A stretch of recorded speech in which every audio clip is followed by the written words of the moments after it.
Hello, everyone, and welcome back to the second webinar in the series China's DeepSeek Moment. I am Lizzi C, a fellow on the Chinese economy at the Center for China Analysis here at ASFI, and I will be your moderator for today's discussion.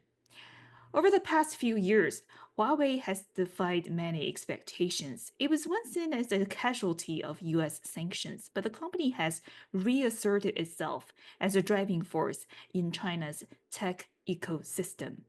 Its Mate 60 Pro launch, allegedly powered by a domestically produced 7 nanometer chip, has raised many questions about the effectiveness of US export controls and whether China is approaching another breakthrough moment in tech, similar to what we saw with DeepSeek's AI advances. So today we're asking, just how significant is Huawei's comeback? What does it say about China's innovation system and industrial policy? And what should Washington take away from this moment? To tackle these questions, I'm joined by an incredible panel of three experts. First, we have Kaiser Kuo, host of the Sinica Podcast. We have Paul Triolo, honorary senior fellow on technology at Center for China Analysis. And we have Peter Cowhey, Dean Emeritus at UCSD's School for Global Policy and Strategy. Thank you so much for being here. And Kaiser, I want to start with you. There's often this assumption in Washington that Huawei's success is purely a function of state support. But the reality seems to be more complex than that. And you've pointed out that Huawei's resurgence this time isn't just about government support. It's also about strong national backings from Chinese consumers. I wonder if you can sort of unpack that argument a little more and tell us something about how Huawei's brand has evolved in China's public imagination. Well, thanks, Lizzie. That's a great question. Uh, I would say that more than any other company I can think of in China, it has really kind of mirrored or traced the broader economic and even geopolitical trajectory that China has gone through in recent decades. Huawei started off, I think, flying very much under the radar. After all, I mean, they were making PBX boxes, switching equipment for office buildings and stuff like that. Later, moving into the sort of the infrastructure of telecom networks, switching equipment. And nobody is going to become a household brand name making CDMA switching equipment, right? So in its early years, I think people who did know about it thought of it as a sort of a scrappy homegrown tech company that had really bootstrapped, what Chinese call 白手起家. It was admired certainly for outcompeting some big telecom giants, but mostly in international markets. And here it gets murky because it did enjoy not direct state support, but it had really really deep lines of credit with Chinese state banks, and so it was able to offer real sweetheart deals. We'll build the network, you don't pay for it, and pay for it 2 years from now. It's fine. But I thought people aren't aware of how little traction they had domestically. I think that when I was writing about them as early as 20 years ago, they had very little presence in core Chinese telecom networks, and they were losing bids despite being much cheaper to the old reliables, Ericsson and so forth. I think that their image really changed when they pivoted to consumer technology in the mid 2000s. So by the time I was living in China from 96 to 2016, but by the time I left, already they were well known as a major manufacturer of affordable and quite good handsets, with really good cameras and really fast refresh rates and all that stuff. It still hadn't become a consumer darling. I think that really changed, when geopolitics really enters the picture in a big way. We start to see, by 2019, when U.S. sanctions start to take hold, and especially with the arrest or the detention of Meng Wanzhou, who of course is not only the founder's daughter, but also the CFO of the company at the time. And then it really turned into a full-fledged national champion. Part of it was, this sense that it had been victimized, partially, and again reflecting the greater national narrative. As soon as semiconductor export controls start kicking in, even before the Biden and Sullivan announcement in October of 2022, and then the reboot in 23. You can sort of see, people are, Chung Huawei, support Huawei. It becomes this sort of rallying cry. And of course, as you mentioned, with the release of the Mate 60 in 2023, with this really advanced Chinese-made chip, the device becomes, well, the company becomes a symbol of sort of resilience, that China could defy external constraints. And, people were literally like tearing open the phone to analyze the chip and treating it like some kind of, precious artifact of geopolitical conflict. So it's not a company anymore. It's a kind of a political and cultural symbol. And I think that consumer nationalism has played a really, really big role in its resurgence. I wouldn't say that that is the reason for its success, but it has been able to deliver on technology, particularly in cloud computing and AI, with advanced chips. And I think it's continued to make sure that, with the release of, the trifold phones and things like that, that it's loyalty is still backed by genuine innovation. So yeah, that's what I would say about the trajectory. Yeah, it's certainly been, an interesting couple more months for Chinese tech, right? We saw Alibaba stock surging for the past week, and CATL's massive Hong Kong IPO, Huawei's comeback, migration of TikTok refugees, so-called, to Xiaohongshu, DeepSeek's AI breakthrough. Kaiser, do you think these suggest that China tech is entering a new phase of renaissance or acceleration? Or are we just reading too much into a few high profile wins?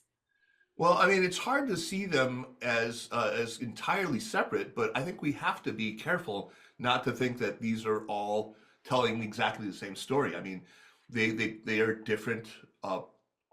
Each of these things that you've mentioned is in a different sector, really. I mean, Xiaohongshu's rise, this isn't something that speaks to China's technology, but what it has done is offered a window into China's technological development, and at a visible level. So a lot of Americans, I think, are recognizing this, and that has helped to bolster China's confidence in itself. There's this sort of boomerang effect. China still, I think, to this day, derives quite a bit of comfort in knowing that it is admired, that its successes are finally being recognized, and that, along with, of course, DeepSeek and Huawei's comeback, the gigantic CATL IPO, and of course, China's very, I mean, just jaw-dropping successes in electric vehicles. These things have all kind of now come together, and it bolstered confidence at a time where I think China was sort of in danger of succumbing to pessimism. So while they are distinct, I think they have really helped dispel what was, I think, becoming a drag on innovation, which is this creeping sense of defeatism. And I think there was this psychological shift. It's going to be, I think, the most consequential of these things. Confidence, I think, it really begets risk taking. It begets interest in investment from abroad and from domestic investors.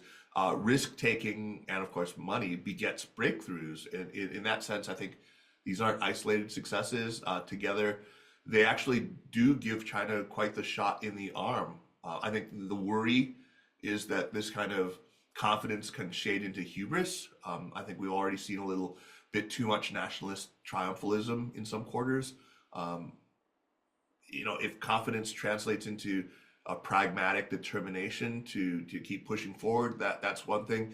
And if it turns into kind of this assumption that China is somehow immune to structural constraints, whether we're talking about semiconductors, and export controls, in AI, in capital markets, I think it could lead to complacency at exactly the moment when more clear-eyed strategy is needed.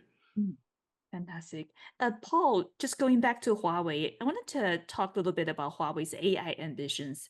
Huawei has announced its integration of DeepSeek's AI models into its own Ascend AI infrastructure.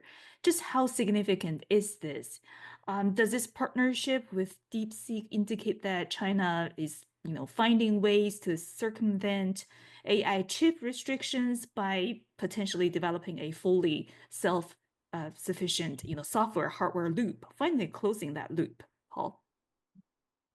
Well, look, this is a complicated issue. So obviously, um, as Kaiser noted, I mean, Huawei has been sort of evolving its focus, over the last decade, right? I mean, we used to think of Huawei as 5G, 3G, 4G, 5G, 2G, 3G, 4G, 5G.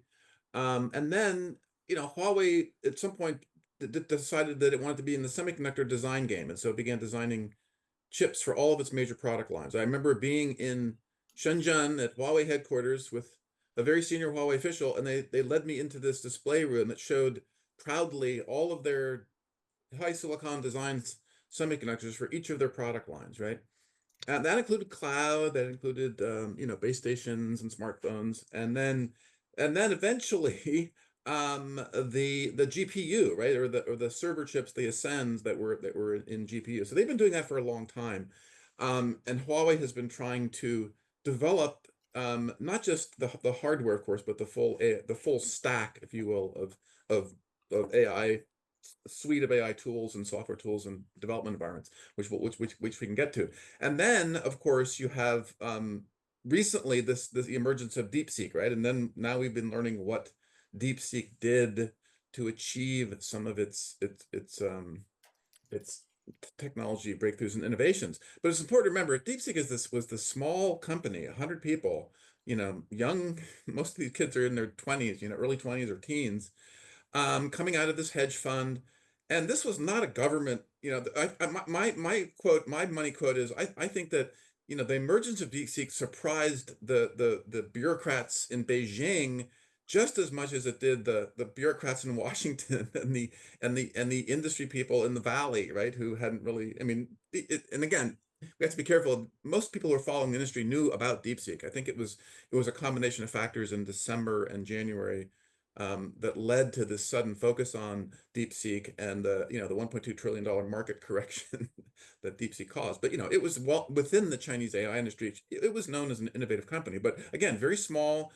Not necessarily trying to do more than it was trying to do, not necessarily part of any grand scheme to develop a Chinese AI stack, but after the after the emergence of DeepSeek, then I think the DeepSeek and now Huawei sort of people are begin thinking of them as part of an overall effort that it has many pieces to it, and some of it was in train, and some of it maybe more new to in fact develop some alternative to the sort of NVIDIA dominated AI stack here, right? And so there's many pieces to that. So for example, one of the things that DeepSeek did, which was very interesting, and I covered this on my Substack, was use low-level programming techniques to optimize GPU to GPU transfer rates. Now, if you remember, that metric, GPU to GPU transfer rates, was one of the things the U.S. government focused on initially in controlling advanced GPU exports to China. So, for example, in October 2022, the parameter of concern was this GPU to GPU transfer rate, which was set at a certain level, 4,800, uh, I'm trying to remember the actual metric they use there, 4,800 flops. It was a very specific to the NVLink, which is a proprietary NVIDIA technology that they use to interconnect their GPUs.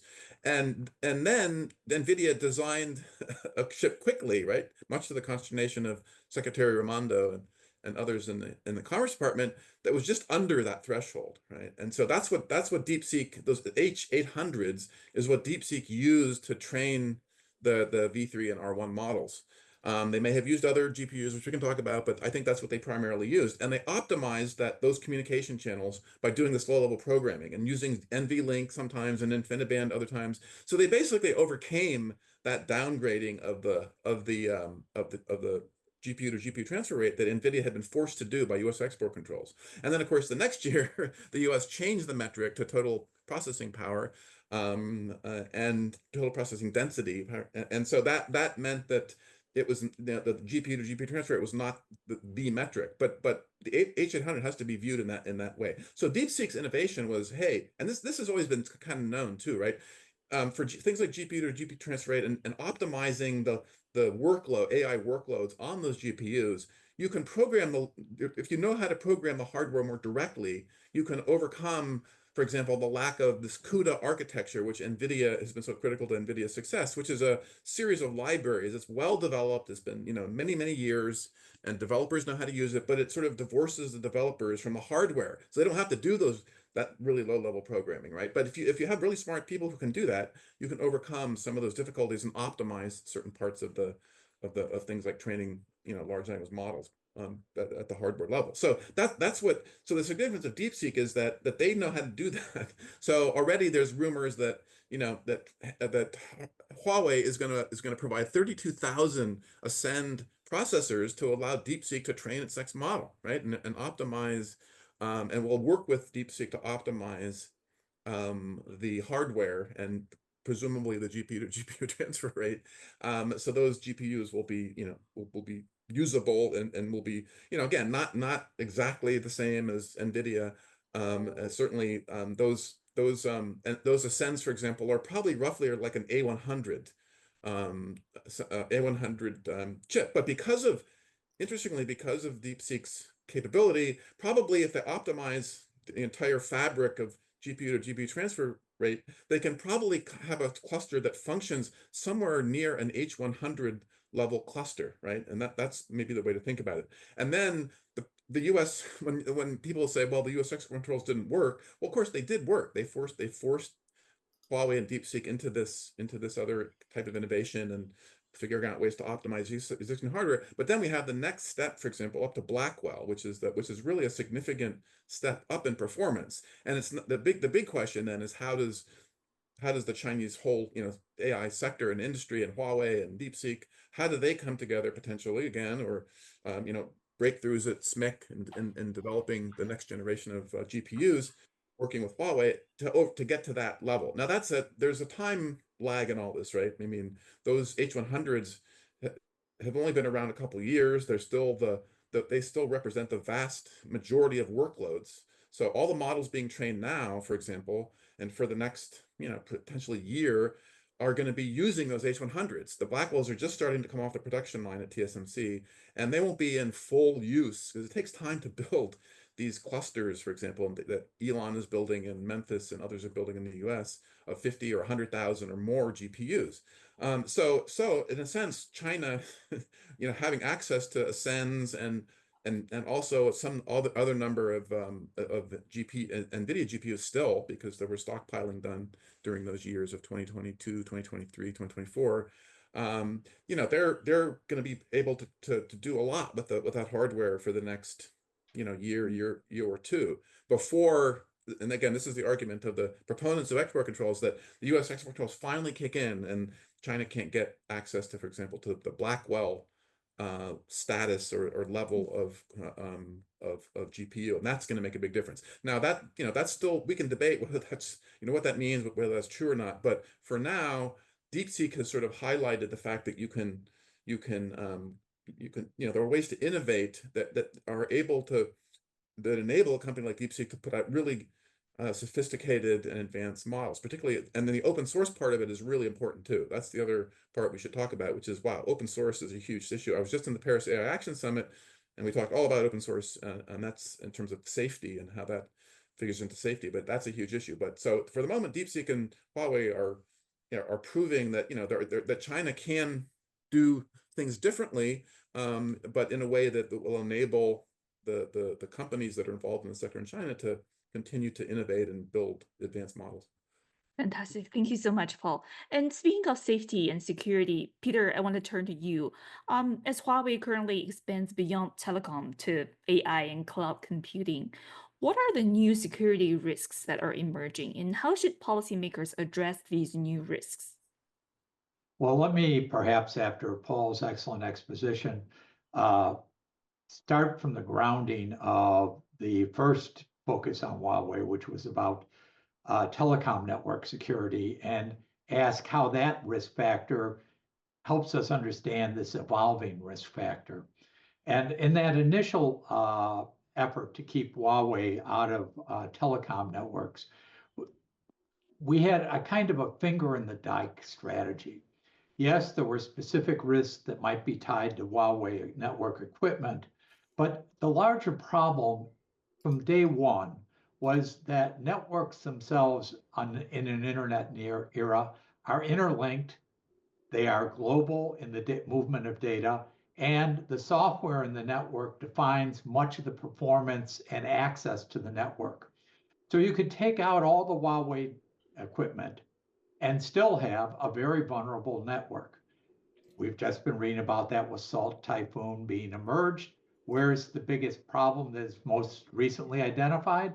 It's in Cisco software, in routers, with a fault that was identified in an update from Cisco in October of 2023, and yet many of the networks and internet providers and individual large user conglomerations like research university campuses in the US didn't change their software, which is typical, I might add, of how large software complexes operate. And so plugging this hole that we saw with Huawei was not actually addressing the problem of network security as the puck was moving in the long term. All right. Our success rate with getting rid of the Huawei network was essentially that we got our closest allies to eventually pull Huawei, at least most of them with most of the hardware. But it did nothing about the fact that the growth of the network and of now the computational links to the network, let's call them cloud computing clusters around the world, is in a mixed environment where there are not only Chinese cloud providers, but even in the places where the Americans are either directly operating, let's say Amazon, or American firms that will build your cloud capabilities to your specifications, you now have a mixed security arrangement and you have data flowing everywhere. So to understand what the Huawei evolution now opens up is that it's an intensification of the fact that basically information movement and computational capabilities for reasons of redundancy, for customer specifications, and for the fact that we still live in a global economy means that the only type of security that you have that is really fundamental is the type of security that the US through the National Institute's, the NIST efforts, are really pushing with the idea of zero risk models of networking, where the emphasis is on early detection of breaches, fast response times, and redundant capabilities. Now, that's easier said than done, but it's important to recognize it can be done, and we have already hardened significant parts of critical infrastructure networks, not big public utilities, which are a total mess, but in places like key defense industry suppliers, this is being done already. And the question is how to scale that up and make work better. Now, to my mind, this thing that we should watch most about this Huawei operation, aside from the questions about whether it will further boost the AI capabilities of China, is the operating system. Because fundamentally, as Paul started to suggest with the alternatives to the NVIDIA stack, what Huawei is proposing is the equivalent to something like Android in the long time. And that raises the question of what do we think about that as a security risk and a response to it, because we're not going to stop it. And we know that Huawei is a very capable set of engineers underneath this marketing and low-cost machine. So I'll turn it back to you at that, but maybe we can explore that a little bit more. I just want to say, great comments, Peter. I just think it's really important to foot stomp that what U.S. officials are characterizing as by far the worst cyber penetration of U.S. critical infrastructure ever was done with no Huawei equipment anywhere in Right. sight, right? I think that's a really important point to make. The British, it gets back to a point I've been making for years, which is the British, for example, took the approach that it shouldn't matter who makes any of the equipment.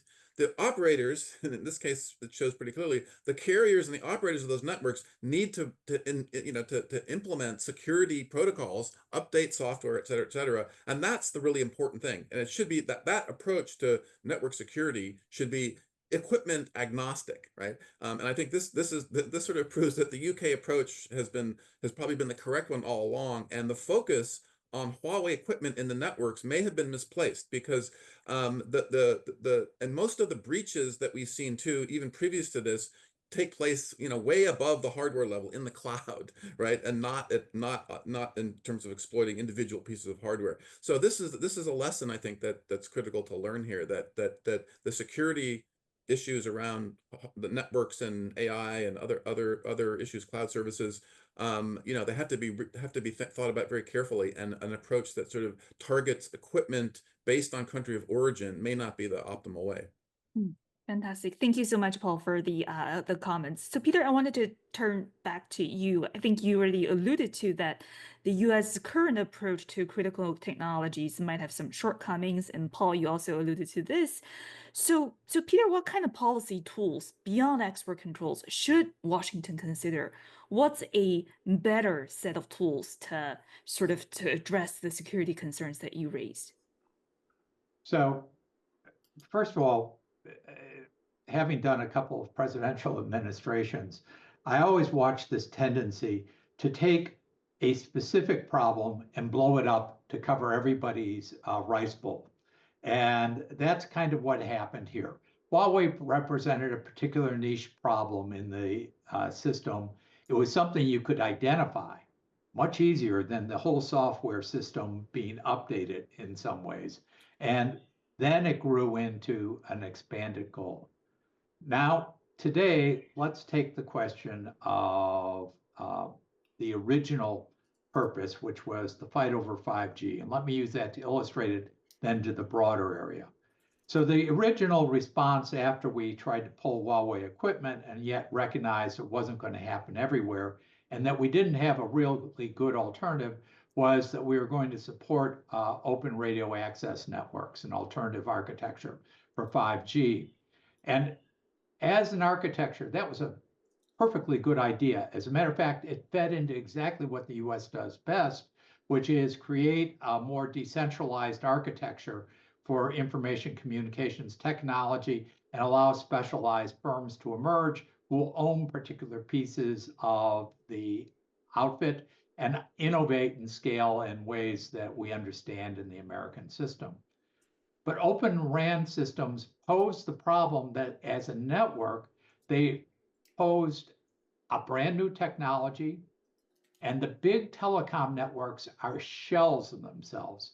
They don't have R&D capacity. They don't really have the same type of capital investment capacity they did in the past. And so it posed the point that although all the big telecom networks, for example, in the US said they like Open RAN, none of them were willing to spend big on it. It was up to somebody else. So here's the lesson. Faced by that, the question was, who would write the check or the guarantee of the performance of this alternative architecture?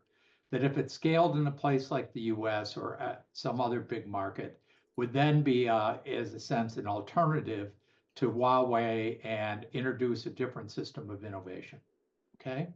And the US got caught in an internal fight between the antitrust authorities and the national security authorities, because the antitrust authorities basically were nervous about big telecom platforms that becoming digital technology platforms. Let's read places like Google and Microsoft, et cetera. And so on antitrust grounds, they opposed those companies becoming the people who wrote the check to guarantee the new network deployment. And the thing to understand here is that for those companies, telecom equipment was not a high value market in itself. It was like Google fiber optic networks. Google doesn't make money off its fiber optic networks. It enables its core technologies to be spread and used more broadly. And that was the proposition for Open RAN. But the antitrust authorities basically said, no, we can't do that. You saw Lena Khan giving speeches about digital national champions. So my first suggestion is pretty simple, that in the future of antitrust, if it exists in the Trump administration, that we think about the market definitions for big digital tech no longer as the US, but global, with a US component and a global component. And once you understand that, you start to recognize that we're not operating in a world that the US owns. And then you've got to start asking about competition issues and about things that you might want to pinpoint for very specific problems, but allow for a different type of mixed capitalization and technology deployment system. The second thing that I think that we need to do to deal with the broader issue is to recognize that we have let our ambitions about technology controls that you heard Paul and Kaiser talk about so well grow out of proportion. The original purpose of the semiconductor controls for the leading edge of applications was to keep the very bleeding edge somewhat with an advantage for the US to the degree that semiconductors could allow that. We turned that into a general idea of we had to move down the stack to save a much broader area of the industry. I think we should revert to that original concern and start to ask, what are the things at the bleeding edge that we need, and what's the R&D system that goes with it? And here's one just to think about. Updating software in a large cloud-based system on a global basis is hard to do. One of the reasons they don't do it is it's clumsy, it's slow, and it often produces all sorts of complexities. So why don't we invest in R&D that basically is designed to facilitate software network upgrades that are secure? There are technologies that could do that we could certify and press our allies to use in cloud centers that want to also serve US customers. Not that hard, and it doesn't necessarily exclude the Chinese. This is the type of thinking we need. It's skating to where the technology horizon is and recognizing that our ability to control the global technology ecosystem is diminished. Fantastic. Paul, any follow-up thoughts on that?